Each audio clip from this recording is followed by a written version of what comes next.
ये हमारे जो कांग्रेस के प्रत्याशी हैं, ये अभी इलेक्शन के टाइम में चुनाव लड़ने आए हैं। टिकट कटवा दिया लोग, और टिकट लोग कटवा दिया, टिकट पैसा से बिक गया। तिरकोनी और कुनी नहीं है, इस बार समाजवादी पार्टी का चलेगा। यहाँ उमा शंकर अकेला यादव चुनाव जीत रहे हैं। गड्ढा भंडारो उधर बहुत गांव घूमे हम, तो हर जगह रोड और पुल इतना बढ़िया देखे कि एकदम तबियत खुश। टक्कर में दोनों में से कोई नहीं है।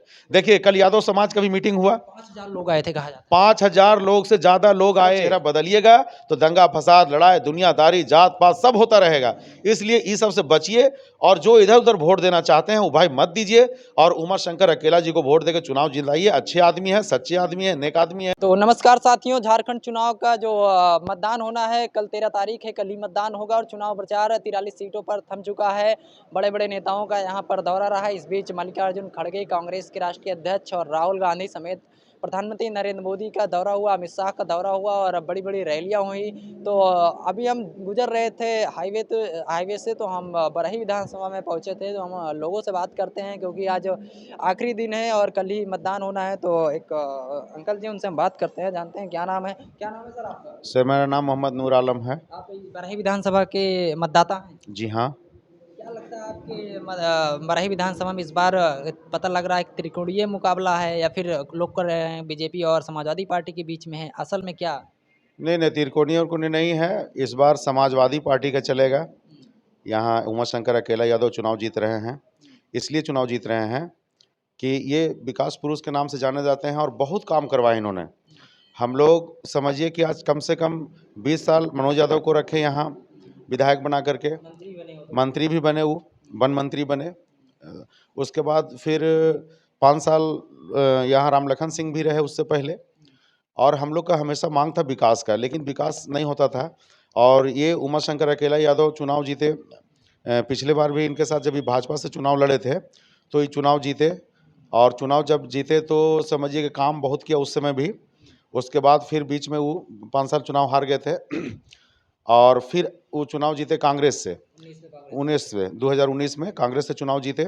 और चुनाव जीते तो इतना काम करवाए कि हमको लगता है कि मेरा अभी यहाँ मानगढ़ घर पड़ता है, महोदी से मानगढ़ और चैथी मोड़ चौपारण से ठुट्ठी, उसके बाद फिर ये बहरा आश्रम से लेकर के पूरा कोयली, फिर कोयली से लेकर के सदाफर जहाँ तक हजारीबाग जिला का ये पड़ता है वहाँ तक, मतलब इन्होंने रोड का जाल बिछा दिया। और जितना कभी पूरी ज़िंदगी में इतना विकास हम लोग नहीं देखे थे जितना इन्होंने काम कराया। और दूसरी चीज़, बड़ा बड़ा काम करवाया। छोटा काम तो हम नहीं उतना गिना सकते, लेकिन बड़ा बड़ा काम बता देते हैं। बहुत बहुत बहुत पुल यहीं हजारी धमना है। हजारी धमना के लोग नाव पर चलते थे तो कभी बाढ़ आ जाती थी तो उधर रह जाते थे, इधर का आदमी इधर रह जाते थे। इतना सारा पुल बनवा दिया। फिर आपका बरही प्रखंड में उधर हम जंगल जा कर के हथगड्डा भंडारो उधर बहुत गांव घूमे हम, तो हर जगह रोड और पुल इतना बढ़िया देखे कि एकदम तबीयत खुश हो गया मेरा। हम घूमे, और सबसे ज़्यादा हम लोग को परेशानी थी बच्चियों को पढ़ाने के लिए। तो देखिए पांडेवाड़ा में कई करोड़ का डिग्री कॉलेज इन्होंने पास करवाया, और विधानसभा में इन्होंने आवाज़ उठाया। उस आवाज़ को भी हम लोग सुने टीवी के माध्यम से। तो हम लोगों को लगा कि जो काम करने वाला आदमी है और वो आदमी को हम लोग वोट नहीं दें तो ये अच्छी बात नहीं होगी, ये नाइंसाफ़ी वाली बात हो जाएगी।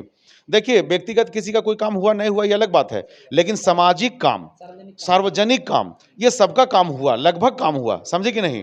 और इसी बिना पर देखिए ये लोग क्या किया, इनका टिकट के साथ खेला कर दिया। इनको सोचा कि ये आदमी अगर इस तरह रहेंगे तो हम लोग कभी नहीं जीत पाएंगे, तो इनका टिकट कटवा दिया लोग। और टिकट लोग कटवा दिया, टिकट पैसा से बिक गया। और ये तो बेफिक्र आदमी थे कि भाई हम सिटिंग एमएलए हैं कांग्रेस का, तो हमको तो टिकट मिलवे करेगा।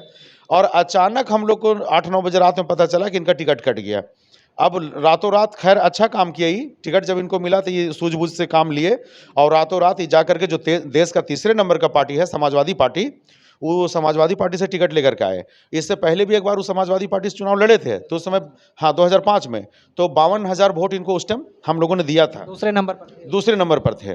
तो इस बार भी देखिए भाजपा 1 नंबर में है, कांग्रेस 2 नंबर में है, समाजवादी पार्टी देश का तीसरा नंबर का पार्टी है। तो इन्होंने तीसरा नंबर का पार्टी से लाया, हम लोग बहुत खुश हैं। और समाजवादी पार्टी का विचारधारा हम लोग को विचारधारा से मिलता है, और यहाँ लड़ाई विचारधारा की लड़ाई है। तो विचारधारा की लड़ाई है, और ये विकास पुरुष हैं। और ये ऐसा नेता है कि समझिए कि गली गली घर घर हर इंसान इनको पहचानता है। ये ऐसा नेता नहीं है कि कंधा पर हाथ रख के खाली फुसला दिए और आपका काम होए चाहे नहीं हो कोई मतलब नहीं। ये ऐसा नेता है कि या तो अगर 2 बात बोलना है तो वो सामने बोल देंगे, ये बाद में ही नहीं कि आपको यहाँ कुछ बोले वहाँ कुछ बोले, ऐसा नेता नहीं है। इसलिए इस बार हम लोग लगभग आपको बता दे रहे 70 से 80%, 90% मुस्लिम वोटर सब अकेला यादव के साथ है, समझ गए हैं? कांग्रेस के साथ नहीं है, चूंकि कांग्रेस का प्रत्याशी जो है वो नया प्रत्याशी है। लेकिन कहा जाता है कि जो मुस्लिम वोटर है वो कांग्रेस के समर्थन नहीं, में हम लोग मुस्लिम वोटर जो है ना, वो कांग्रेस का बंधुआ मजदूर हम लोग नहीं हैं, कोई उनका हम लोग कर्जा खाए हुए नहीं। हाँ, ये जरूरी है कि कांग्रेस के प्रति हम लोग का झुकाव रहता है, लेकिन अगर कैंडिडेट भी सही रहता है तब रहता है। अगर कैंडिडेट सही नहीं है, अब इस बार ही विधानसभा में कांग्रेस से क्या गलती हो गई? गलती ये हो गई कि जो सेटिंग एमएलए थे, समझ गए, और उमा शंकर अकेला जी, और 20 साल के रहे हुए विधायक मनोज कुमार यादव को इन्होंने हराया यहाँ से, समझे कि नहीं? जबकि इनका टिकट कट गया था, उसके बावजूद भी भाजपा इनको टिकट नहीं दिया और मनोज कुमार यादव को टिकट दिया, और इनको कांग्रेस पार्टी इनको टिकट दिया। तो समझिए कि उस समय भी उनको हरा करके, और यहाँ समझिए कि ये मनोज यादव को नहीं हराए, ये नरेंद्र मोदी को हराए, इसलिए कि नरेंद्र मोदी का प्रोग्राम यहाँ बरही में हुआ था, हम लोग भी गए थे उस प्रोग्राम में। इतनी भीड़ कि कहिए कि एकदम गिनती भूल जाएगा आदमी, इतना भीड़ था, लेकिन उसके बावजूद भी जनता इनके साथ था, और जनता इनके साथ था तो इनको उस समय भी 2019 में चुनाव जिता दिया, और इस बार भी वही कहानी दोहरा दिया पार्टी कि इनका टिकट काट दिया, और फिर जनता उतना ही आक्रोश में है, और इनको फिर देखिए कि भारी वोट दे करके और फिर इनको जितावेगा, चूंकि ये इस टाइप का नेता है कि सिर्फ विकास का काम करते हैं, लन फन में नहीं रहते हैं, ना किसी को लड़ाना झगड़ा। कुछ लोग हम बात कर रहे थे, कह रहे थे कि जो कांग्रेस का प्रत्याशी है पैसा दे के टिकट ले आया है और उसको अभी राजनीतिक अनुभव भी नहीं है, क्या करें? यही बात तो हम लोग भी सुने हैं कि वो पैसा दे करके टिकट ले आए हैं, अब हकीकत क्या है वो पार्टी वाला लोग जाने, लेकिन अनुभव नहीं है, ये बात सही है, नहीं है। इसलिए ना देखिए, अभी लड़कपना है, और जिनको चुनाव लड़ना रहता है, जैसे मान लीजिए हम लोग भी चुनाव लड़ते हैं, हम लोग भी मुखिया के चुनाव लड़ते हैं, पंचायत समिति के चुनाव लड़ते हैं, जो पंचायत स्तर का चुनाव है चुनाव लड़ते हैं। तो जब चुनाव लड़ते हैं तो चुनाव जीतते हैं तो भी अपना क्षेत्र में रहते हैं, चुनाव हारते हैं तो भी अपना क्षेत्र में रहते हैं। इसलिए मान लीजिए अगर हम चुनाव हार गए, ठीक है, 20 वोट या 25 वोट या 50 वोट से हम चुनाव हार गए, और अगर हम क्षेत्र में नहीं रहेंगे तो जो जनता मुझे वोट दिया है वो 5 साल किसको खोजेगा? अगर हमारे जनता के साथ कोई गलत करेगा तो ठीक है, पक्ष में हम नहीं तो विपक्ष में तो खड़ा होंगे, आवाज़ तो हम उठावेंगे। तो इसलिए रहना चाहिए था, कोई भी कैंडिडेट हो। तो ये हमारे जो कांग्रेस के प्रत्याशी हैं, ये अभी इलेक्शन के टाइम में चुनाव लड़ने आए हैं, इससे पहले 10 साल इनको कभी हम लोग देखा ही नहीं है।